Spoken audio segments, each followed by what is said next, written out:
Bunda saya hormati para jemaah amal yang insya Allah sehat-sehat semua, bahagia semua ini pagi hari ini. Syukur kita pagi hari ini bisa berwajah, tentu tidak lepas dari kenikmatan Allah yang luar biasa, terutama nikmat iman Islam, nikmat waktu, niat, semangat, terutama nikmat sehat, sehingga kita bisa diberikan kajian ini. Insya Allah nanti akan ada beberapa insight baru terkait dengan bagaimana pemahaman kita tentang puasa Ramadan ini. Jadi nanti muncul beberapa hal baru, pemahaman baru yang barangkali tidak normatif yang selama ini panjenengan ketahui, sehingga kemudian semakin memperkuat bagaimana kita mengetahui ilmu tentang puasa ini. Ya. Gak terasa ini Lebaran sudah tinggal berapa hari lagi, Bu? 12. Sudah hitung tanggal Lebaran kan? Sebenarnya itu saya mau menyesuaikan bajunya dengan panjenengan. Karena kalau dari ini ya, undangannya itu kan yang pekan pertama pakai apa, yang kedua biru, yang ketiga gemsu, yang keempat pink, ya kalau tidak salah ya. Nah, ini saya masuk kedua, keempat ini, karena jadwalnya kedua, harus digeser keempat. Ya. Paling tetap yang kedua, makanya saya pakai biru. Ternyata begitu nyampe, ikut yang keempat. Tapi juga ya nggak mungkin saya pakai baju pink. Ya, alhamdulillah saya tetap di koridor yang pekan kedua. Ya, Ibu yang dirahmati Allah, kalau ada pertanyaan gini jawabannya apa ya? Orang kencing manis, orang diabetes itu wajib puasa nggak? Wajib ya. Diabetes atau kencing manis itu nama apa? Penyakit. Nama penyakit. Berarti orangnya sedang sakit. Kalau orang sakit wajib puasa nggak? Dia sakitnya. Sakit jantung. Mesti semangatnya kan wajib, pokoknya wajib. Ketika kemudian disodorkan fakta itu kan terus kemudian, loh iya ya, orang diabetes itu kan nama penyakit, berarti kan dia sakit. Sementara orang sakit, orang sabar itu boleh nggak puasa. Kalau saya contohkan yang lain, ada ibu-ibu, calon ibu usia 35 tahun, hamil anak ke-7. Ya, anak ke-7, hamil bulan ke-7. Artinya hamil 7 bulan. Itu wajib puasa enggak? Kalau kuat ya puasa. Kalau kuat puasa, kalau enggak ya tak usah puasa. Ini bedanya ngaji sama ibu-ibu sama bapak-bapak itu bedanya.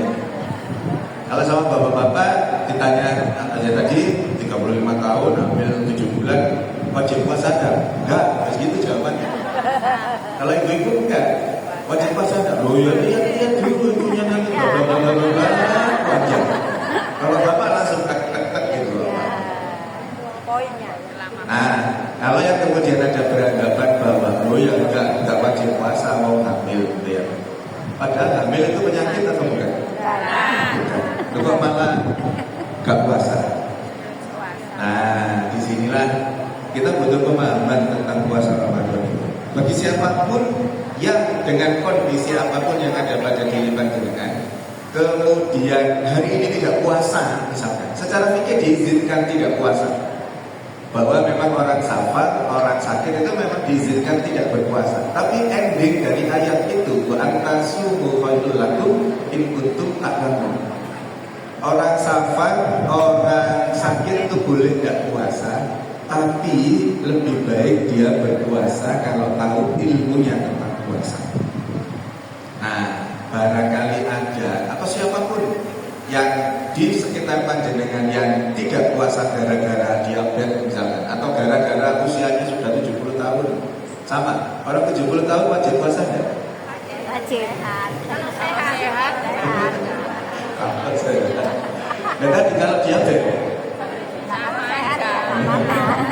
Nah, berbagai macam pertanyaan itu itu akan terjawab pagi ini, insya Allah. Jadi termasuk juga pemahaman tentang bagaimana orang menyikapi puasa. Ayatnya panjenengan apa semua kan? Pasti apa? Ya ayyuhalladzina amanu kutiba alaikumusiyam kama kutiba alal ladzina min qablikum la'allakum tattaqun. Orang beriman wajib berpuasa seperti umat terdahulu agar menjadi orang yang bertakwa.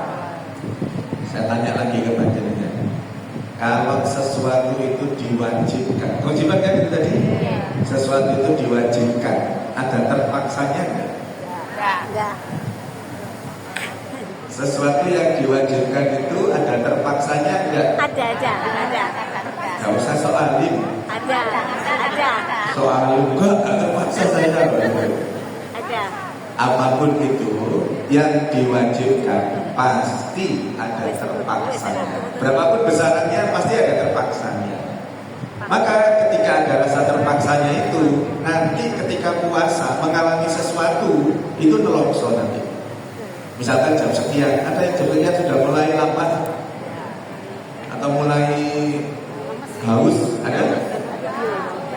Jadi nanti saya jelaskan prosesnya, sehingga pemahaman kita tentang puasa nanti insya Allah harapannya bisa berubah. Semoga waktunya itu ya. Karena memang harus global menjelaskannya supaya mudah dipahami. Nah, ketika pemahaman bahwa puasa itu merupakan sebuah kewajiban, maka ada terpaksa. Maka kita rubah. Puasa itu jangan dianggap sebagai sebuah kewajiban, tapi rubah mindsetnya menjadi sebuah kebutuhan. Jadi memang butuh puasa, butuh ketemu puasa. Nah, gimana caranya merubah mindset atau pikiran dari kewajiban menjadi kebutuhan? Gimana caranya? Pahami ilmu tentang puasa. Ketika orang itu memahami puasa dengan segala ilmunya, itu merindukan hadirnya puasa Ramadan. Saya kemarin buka bersama memberi tausiah di rumah sakit Mayapada. Ada yang tahu rumah sakit Mayapada? Mayapada Hospital itu di Majen Sukono. Di Majen Sukono itu 18 lantai. Direkturnya non muslim, tapi ngadakan acara untuk buka bersama itu mengundang saya karena ini sesama dokter dan sudah beberapa tahun ini saya diundang ke sana untuk kubur. Saya tanya beliaunya, direktur yang non muslim ini, saya tanya, Dok, bagaimana kinerjanya teman-teman muslim selama bulan Ramadan ini di rumah sakit Mayapada ini? Saya tanya bagaimana kinerjanya. Apa jawaban beliau? Ini yang menarik. Belum cerita saya sudah mendengar. Ini yang menarik. Beliau sampaikan gini, Dok, kalau diizinkan, rumah sakit Mayapada ini berharap dalam 1 tahun itu Ramadan semua. Bayangkan orang non muslim, ya kan? Non muslim itu berharap kalau bisa ya Ramadan semua. Kenapa? Karena orang Islam yang bekerja di tempat itu kinerjanya meningkat. Sekarang saya nggak ketemu lagi orang yang beruduk itu. Beliau ngomongnya, orangnya senyum semua, ya harus jujur, terus kemudian melayani orang itu enak, nggak ada, ya mohon maaf ya, nggak ada teriak-teriak gitu. Kan kalau karyawannya banyak putrinya itu kan kalau ngomong teriak-teriak sudah gak ada gitu-gitu. Terus wah enak Dok rumah sakit ini. Kalau boleh itu Ramadan semua 1 tahun ini. Apalagi yang sesungguhnya yang kita yang muslim ini. Itu kan luar biasa itu non muslim aja merasakan dampaknya puasa Ramadan. Apalagi kita yang muslim. Maka keramat eman kalau yang muslim itu tidak merasakan dampak positifnya Ramadan. Padahal ilmu tentang Ramadan itu luar biasa. Apa ilmu tentang Ramadan? Ibu-ibu semua yang dirahmati Allah, ketika kita bicara tentang Ramadan, itu pasti hubungannya kan sama makan dan minum ya. Kalau di luar Ramadan jangan makan berapa kali sehari? Berapa? Normatif berapa kali biasanya? 2 atau 3? 3 kali. Bahkan ada yang 4 kali ya. Pertanyaannya, 3 kali itu siapa yang nyuruh? Dokter? Kan saya dokter.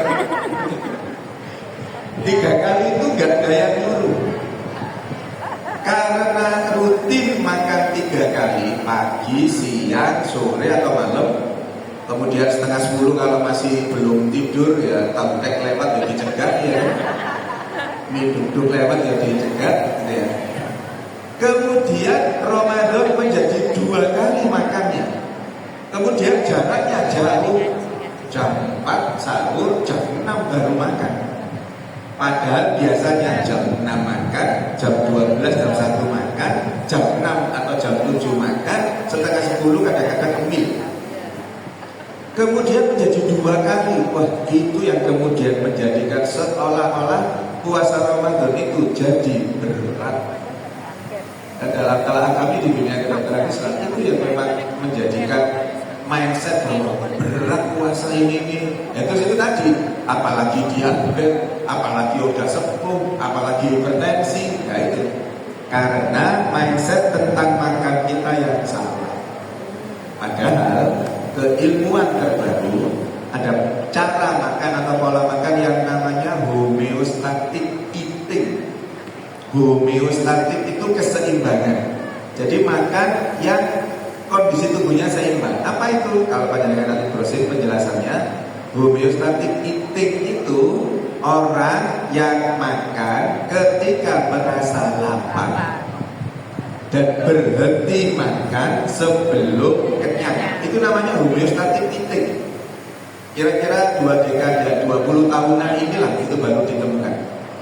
Padahal homeostatic eating itu Rasulullah sudah lakukan 1400 lebih tahun yang lalu ya.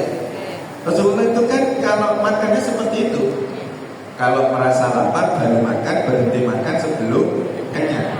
Dalam keilmuan modern itu bahasanya namanya homeostatic eating. Dan itu cara makan yang terbaik. Selain homeostatic eating ada yang disebut dengan emotional eating, ada yang disebut hedonic eating, ada 3. Jadi homeostatic eating, hedonic eating, dan emotional eating. Hedonic eating itu apa? Seperti yang biasanya panjenengan lakukan itu. Misalkan jam 6 sarapan. Misalkan ini di luar Ramadan ya, jam 6 sarapan. Kemudian ngaji di pengamal jam 9. Selesai jam 10 ya. Terus ada yang syukuran. Ayo nih, mari ini aku syukuran anakku keterima negeri. Ayo makan di mie mapan ya, balik ke sini. Ayo ke mie mapan, ayo ke mie mapan. Makan enggak? Makan. Setelah makan nanti selesai acaranya pulang, nyampe ke rumah jam 1, makan lagi enggak? Makan siang kok, makan lagi. Itu namanya hedonic eating. Cara makan yang pokoknya pengennya membahagiakan diri saja. Nanti ada emotional eating. Emotional eating itu orang stres, orang lagi marah, pelampiasannya makan. Karena apa? Karena orang stres itu kadar hormon kortisolnya naik. Dengan makan kadar hormon dopaminnya naik. Hormon dopamin itu hormon bahagia. Maka ketika makan dia merasa bahagia, stresnya agak berkurang. Selesai makan, dopaminnya habis, kortisolnya tetap tinggi, dia stres lagi. Tapi ada yang seperti itu, emotional eating itu. Dia itu stres tapi tambah gendut. Stres tapi tambah gemuk. Nah, cara makan yang terbaik itu adalah homeostatic eating. Lalu apa yang terjadi ketika Ramadan, ketika berpuasa? Kalau Anda ini tidak puasa ya, Anda tidak puasa, itu mekanisme yang ada di dalam tubuh kita. Ketika misalkan makan jam 7 tadi sarapan ya, nanti jam 1, jam 2 merasa lapar. Ketika lapar, apa yang terjadi? Ada yang disebut dengan impulse survive. Jadi sinyal untuk bertahan hidup. Lambung kirim surat chatting ke otak, otak, misalnya itu ya, otak ini lambungnya kosong, butuh makan. Maka otak sebagai koordinator tubuh kita, otaknya merintahkan tangan, kaki, mulut, mata kita untuk mencari makanan. Begitu ketemu makanannya, dimakan. Itu respon dari laporan lambung tadi, yang perutnya sudah kosong, lambungnya kosong, sementara selnya butuh makan kan? Untuk kehidupan metabolisme selnya, bagian terkecil tubuh kita itu namanya sel. Normalnya seperti itu. Lambungnya kosong, selnya lapor ke lambung, lambungnya kirim sinyal ke otak, otaknya mengkondisikan untuk makan. Setelah makan, lambungnya kirim sinyal lagi ke otak. Ketika kadar jumlah di lambungnya sepertiga bagiannya berisi makanan, belum kenyang, lambung kirim sinyal ke otak. Otak sudah cukup, ini sudah sepertiga bagian, jangan diteruskan. Nah, masalahnya orang Indonesia itu enggak gitu. Orang Arab kalau makan, orang Arab itu kalau makan mementingkan apa? Menomorsatukan apa? Orang Arab itu kalau makan pokoknya banyak. Wis nggak peduli rasanya kayak apa, jadikan bagian berkesempatan umroh atau haji, kalau sempat makanannya orang Arab yang masak, wis nggak ada rasanya bagi kita.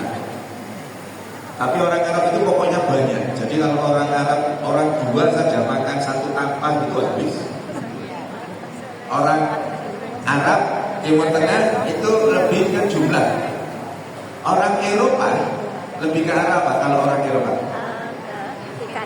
Orang Eropa itu tampilannya.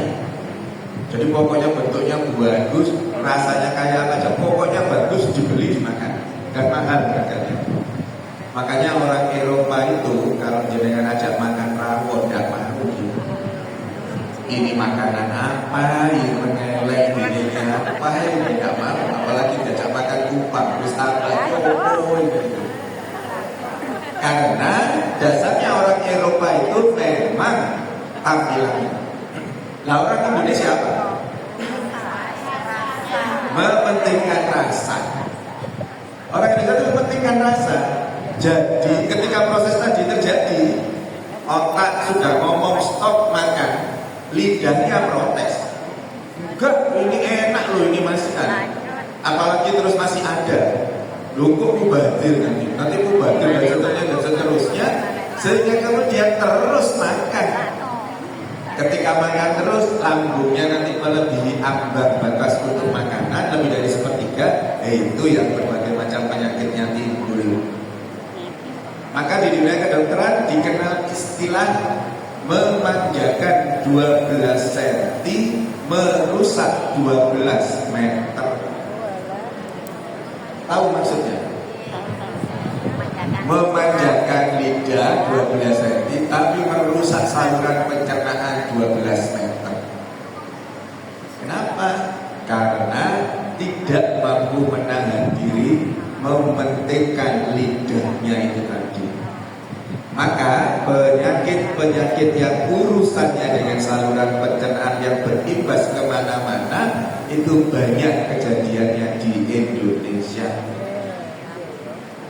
termasuk jamaah pengamal ini ya. Nah, maka harus kita ubah mindset itu ya.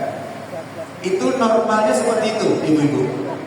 Lapar, lapor, dapat tanggapan, makan, lambungnya lapor lagi, sudah stop, selesai.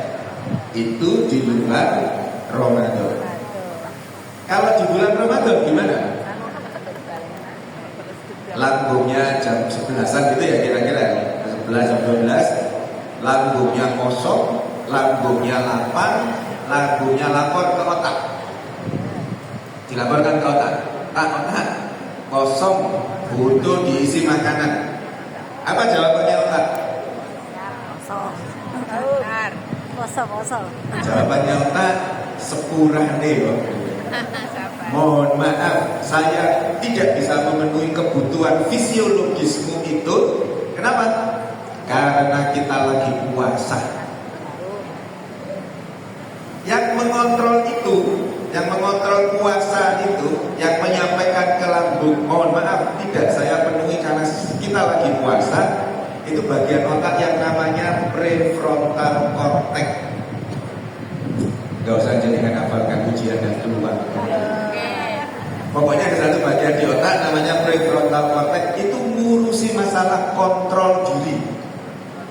Jadi yang mengontrol diri kita itu bagian otak yang namanya prefrontal cortex itu. Nah, prefrontal cortex itu ngomong ke lambung, mohon maaf, gak bisa saya penuhi karena kita lagi puasa. Apa filosofi yang terkandung? Kebutuhan fisiologi tubuh untuk makan tadi itu ya dikalahkan oleh kebutuhan spiritualitas karena lagi berpuasa. Kebutuhan normal tubuh kita dikalahkan karena kita lagi beribadah. Kok bisa seperti itu?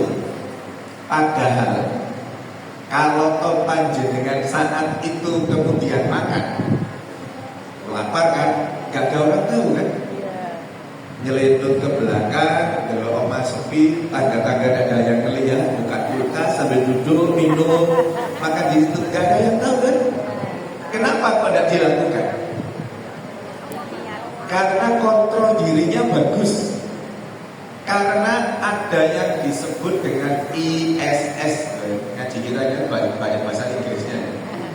ISS itu apa? Internalized Supervision System. Internalize itu dari dalam tubuh kita. Supervisi itu apa? Pengawasan. Sistem-sistem. Jadi kenapa kok kita bisa menahan diri untuk kemudian tidak makan walaupun tidak ada yang melihat? Karena ada pengawasan dari diri kita sendiri yang kemudian itu membuat prefrontal cortex tadi ngomong jangan dipenuhi kebutuhan makan karena kita lagi ibadah. Padahal makan minum kita itu kan boleh. Maksudnya makan minum kita itu kan halal. Tapi karena puasa yang halal pun itu tetap tidak boleh dilakukan. Apalagi yang haram. Maka prefrontal cortex sebagai kontrol diri kita itu mengatur untuk kemudian ngerem yang halal-halal itu. Nanti akan mudah ngerem yang haram-haram itu sangat mudah. Wong yang halal yang boleh aja direm kok. Apalagi yang memang tidak dibolehkan. Nah, itu ternyata menjadikan seseorang itu pertama menjadi orang yang jujur tadi itu. Kedua, menjadi orang yang mampu mengontrol dirinya pada kondisi apapun. Terutama ketika marah. Orang-orang yang berpuasa Ramadan itu kan pasti ada yang menjelaskan nanti kesabarannya menjadi meningkat, gitu kan? Menjadi orang yang sabar. Iya, tapi prosesnya kan belum dijelaskan. Proses yang terjadi itu seperti ini tadi. Ada prefrontal cortex yang bekerja, yang kemudian ada ISS tadi, internalized supervision system, sehingga kemudian tubuh itu daya kontrolnya hebatnya luar biasa ketika Ramadan ini. Maka kemudian sabar itu menjadi bagian penting dari efek ketika seseorang itu berpuasa secara baik dan benar. Nah, ketika orang itu berhasil mengontrol dirinya dengan kesabarannya, itu praktis 80% lebih penyakit bisa dihindarkan. Loh kok bisa? Iya, karena 80% lebih penyakit itu gara-gara stres. Gara-gara orang itu ngamukan. Ayo, jenengan sebut penyakit apa? Mestinya kan di benak panjenengan nama penyakitnya apa sudah? Apa? Hipertensi. Dekat sekali sama emosi. Lambung dekat sekali sama emosi. Lambung itu paling cepat. Jenengan ngaji enak, bahagia, nyaman gini nih ya. kemudian baca HP, baca WA, dikabari, mohon maaf ini contoh saja, dikabari ibu masuk ICU, langsung mules, dijamin langsung mules. Ketika baca berita yang tidak mengenakan yang buat kita sebetulnya langsung mules, dan memang hubungannya sama lambung itu langsung. Pendek kata, 80% lebih penyakit itu gara-garanya ngamuan, gara-garanya stres. 20% itu yang ringan-ringan saja. Panu, kadas, kurang gitu itu yang 20%. 80% yang gawat-gawat itu karena emosi. Urusannya nanti sama emotional eating tadi itu. Maka orang yang berpuasa itu dilatih untuk itu, dilatih untuk sabar, dilatih untuk jujur. Puasa itu kan ibadah yang paling jujur kan? Ibadah yang tidak kelihatan itu ya puasa, yang lain kelihatan. Jenengan ngaji ya kelihatan, jenengan sholat kelihatan, jenengan sedekah ya kelihatan, jenengan umroh dikelihat-kelihatkan. Ya kalau umroh haji dikelihat-kelihatkan. Puasa enggak. Saya pasti nggak tahu panjenengan lagi puasa atau enggak, ya enggak tahu. Jenengan ya enggak tahu saya lagi puasa atau enggak. Makanya karena nggak kelihatan itu, Allah menyampaikan puasa ini untukku. Puasa ini untukku, pahalanya urusanku juga. Maka orang yang berpuasa itu nanti pahalanya bisa triliunan, bisa nol, tidak dapat apa-apa, hanya dapat lapar dan dahaga saja. Saya tanya kepada orang marah saat menjalankan puasa, itu puasanya batal enggak? Orang marah waktu puasa batal enggak?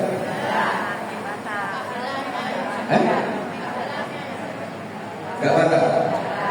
Batal. Kalau marahnya sambil minum es kopi.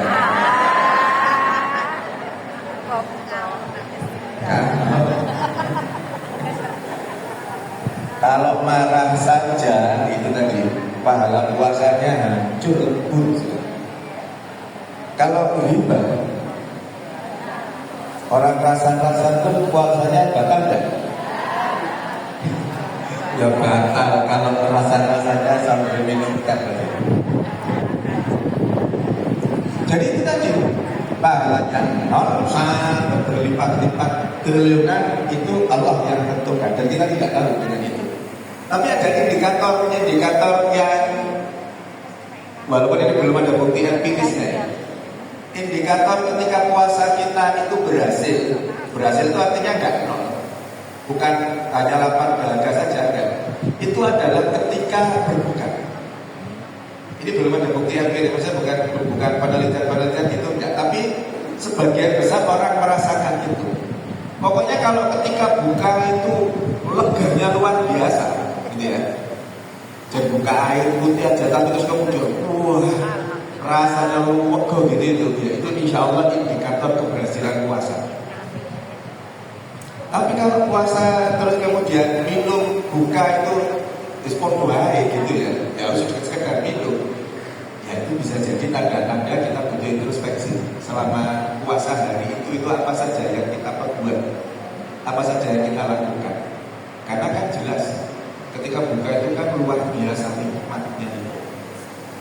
Nah, kemudian dirahmati Allah, sebelum saya cerita tentang sel manfaat puasa tadi itu, ketika otak tadi ngomong ke lambung, sepurani kata turuti karena kita lagi puasa, gitu kan?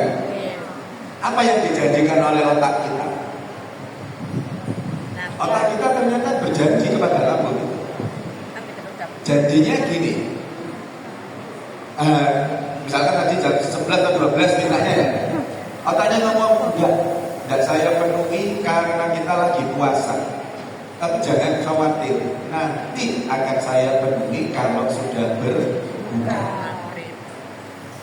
Ketika berbuka itu, ketika adzan maghrib itu, Allahu Akbar, Allahu Akbar, apa yang jenengan lakukan pertama kali? Alhamdulillah. Apa? Alhamdulillah. Minum. Bismillah. Alhamdulillah.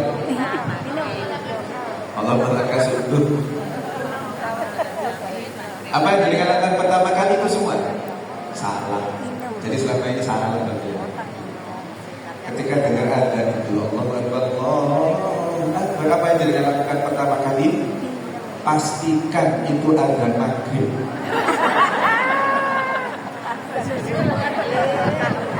Khawatirnya itu dengan layar-layar sebelum asar. Terus dengar ada asar dengan khusus buku itu sudah langsung buku. Jadi pastikan dulu itu adzan maghrib. Kalau sudah jelas adzan maghrib baru begitu. Ya Bismillah. Silakan. Pendek kata harus segera dibatalkan puasanya. Gak usah sok-sokan. Dikuat kok, luwe kok aku ayo di jalan gitu, harus nanti aja. Makanya kalau di perjalanan ketika area sekitar waktu puasa sebaiknya jangan selalu bawa air dan kurma. Itu selalu harus ada. Di tas panjenengan harus ada air dan kurma untuk menjalankan sunnah Rasul ketika berbuka. Nah, proses ini tadi jam 11 menuju ke jam 6 itu kan dijanjikan nanti aja buka jam 6 nanti boleh makan. Saya kondisikan untuk makan. Itu dalam bahasa kerennya namanya delay gratification. Delay itu apa? Gratifikasi itu hadiah. Hadiah yang tertunda.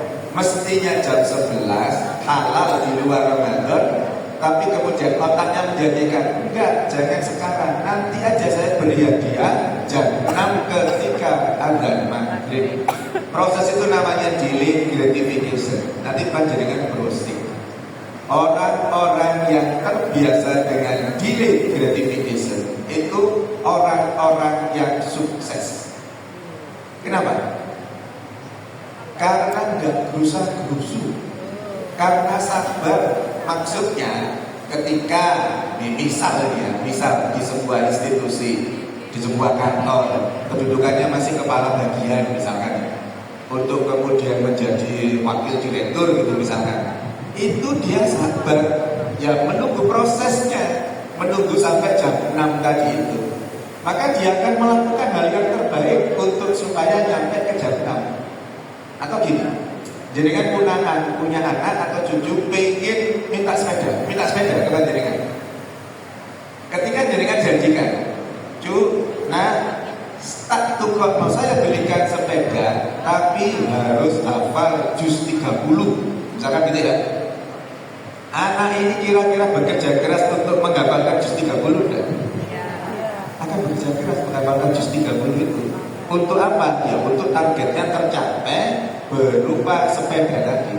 Kita yang berpuasa Ramadan jam 11, 12 dijanjikan nanti jam 6 akan diberi makanan hadiah itu tadi, maka kita akan berbuat yang terbaik. Itu alam bawah sadarnya seperti itu.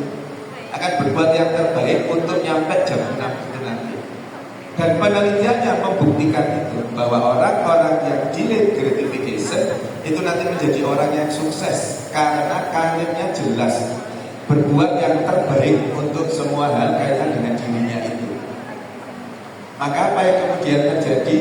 Delay gratification itu melatih kita untuk tadi sabar, jadi orang yang sukses, mampu mengontrol diri, sehingga secara tidak kita sadari puasa ini mampu membentuk kita menjadi pribadi yang luar biasa hebat.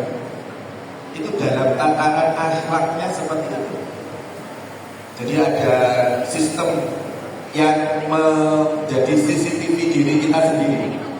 Sehingga kemudian di luar Ramadan pun jenengan akan tetap dengan kejujuran itu, akan tetap dengan kontrol dirinya itu, walaupun tidak ada yang melihat.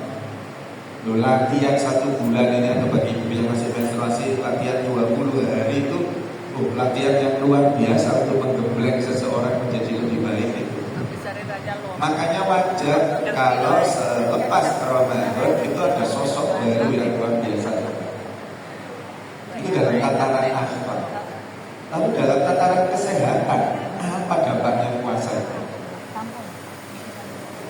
ingatkan bagian terkecil tubuh kita namanya apa tadi? Sel. Sel itu kalau sejenis, kelompok sejenis membentuk jaringan. Jaringan ngumpul jadi satu, jadilah organ.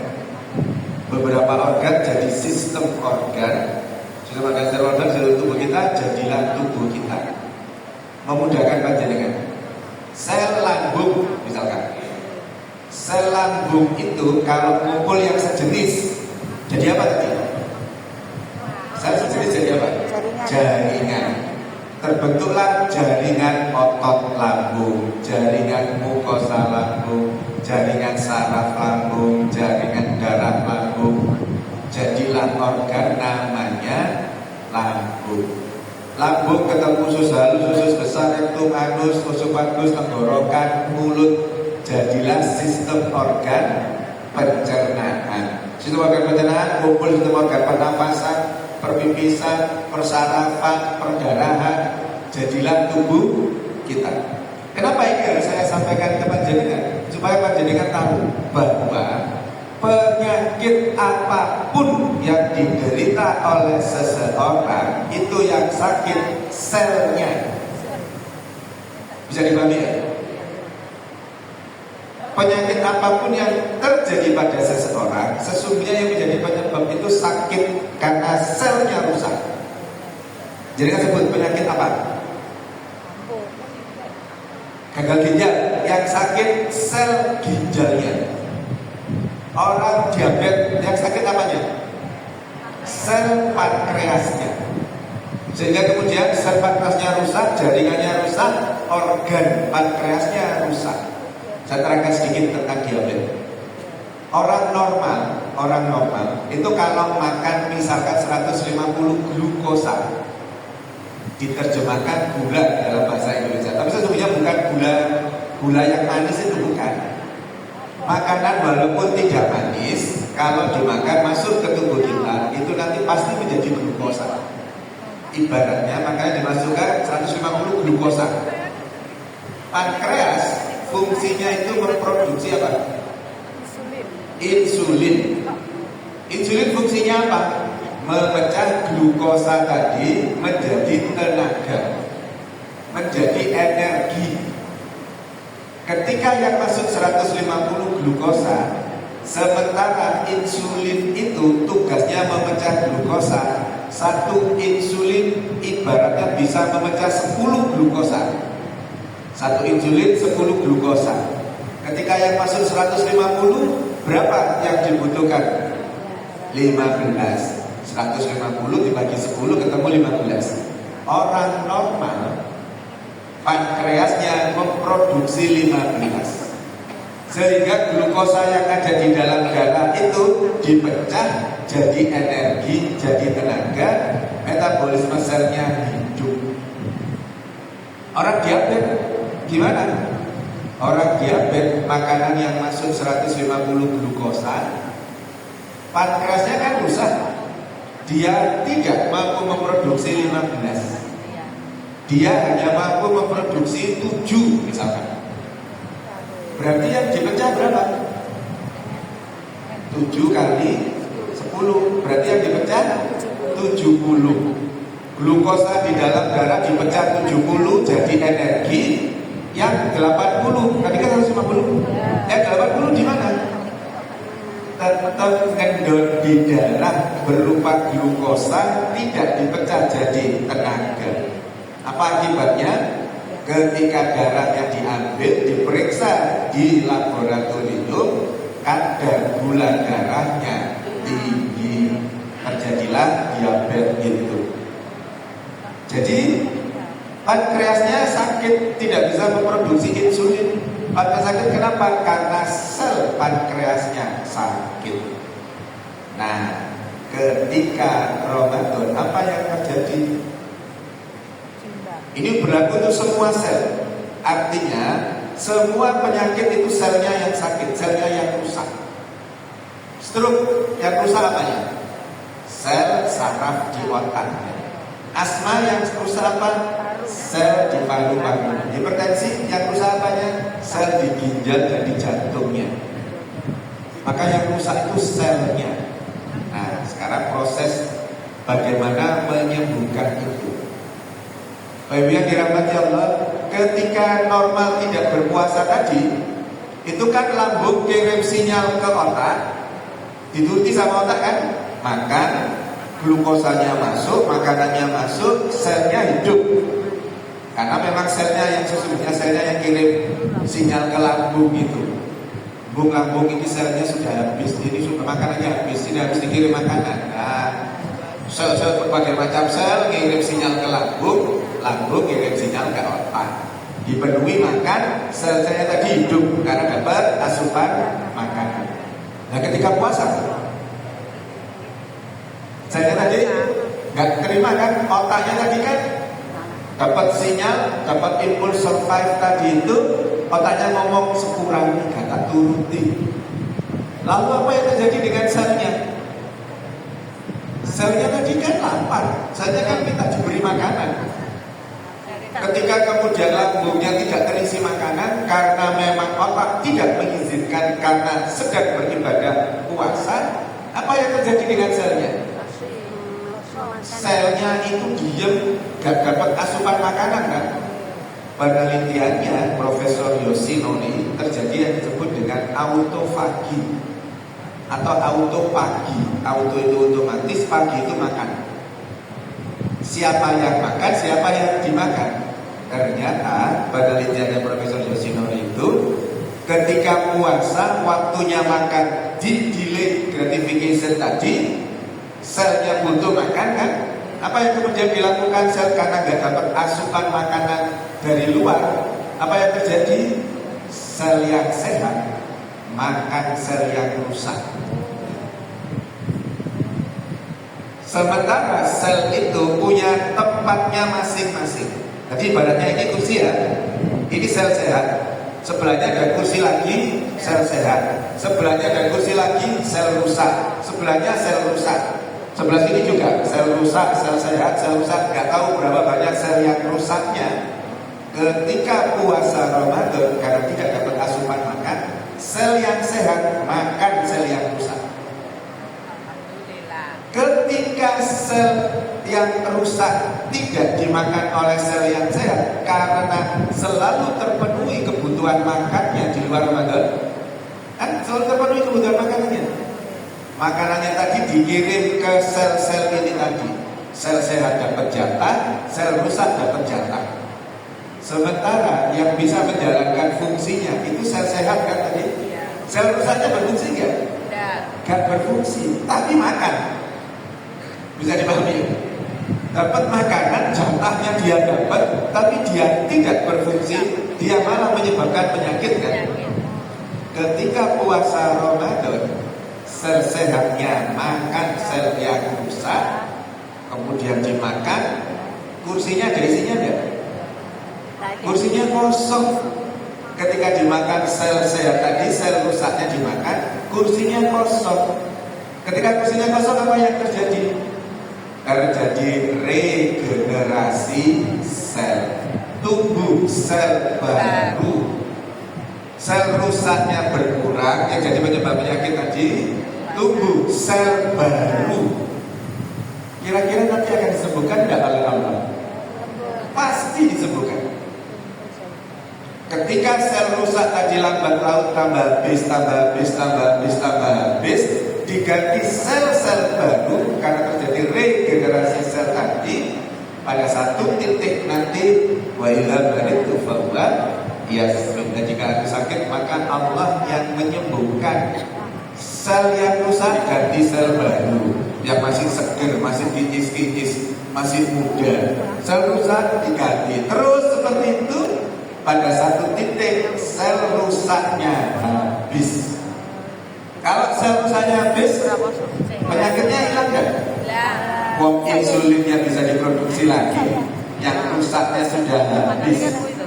Jumlah sel di dalam tubuh kita itu 17.000 triliun. Rusaknya berapa banyak? Allahu a'lam. Tapi dengan proses berpuasa ini, itu sel rusaknya sunatullah pasti berkurang. Berapa pengurangannya tergantung kepada masing-masing kita yang menjalankan puasa. Dan ini terkorelasikan dengan niat. Nanti bahas niat satu kajian sendiri. Niat yang lillahi ta'ala itu mampu membuat sel yang sehat aktif makan sel yang rusak ini. Jadi luar biasa. Sel yang sehat itu makan sel yang rusak. Sehingga pada satu titik nanti penyakit apapun akan Allah sembuhkan. Sudah tertulis di lauhul mahfuz. Wala bisamani wala ghara min dzalik wa wala fi kitab bimini. Kejadian-kejadian kecil, kejadian-kejadian hebat yang terjadi pada kita itu sudah ada catatannya di lauhul mahfuz. Termasuk orang yang diabetes dengan puasa itu kapan disembuhkan sudah tertulis di lauhul mahfuz. Tapi kita kan tidak bisa melihat lauhul mahfuz kita masing-masing. Maka apa yang dilakukan? Ikhtiar atau usaha yang terbaik, pasti Allah akan memberi takdir yang terbaik. Ikhtiar terbaik itu ya sekarang ini. Allah siapkan fasilitas, Allah siapkan kesempatan, peluang yang namanya bulan Ramadan untuk kita berpuasa.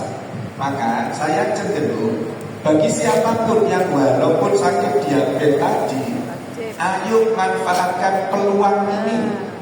Ayo manfaatkan kesempatan ini untuk sel pankreas yang rusak nanti dihilangkan oleh Allah, diganti sel yang baru. Pada satu titik nanti pasti akan Allah sembuhkan. Tetap harus berkonsultasi dengan dokternya. Ketika yang rutin minum obat itu harus konsultasi. Tapi yang pertama kali pintu masuknya mindset kan bahwa kita yang butuh puasa. Karena sudah ada ini ya.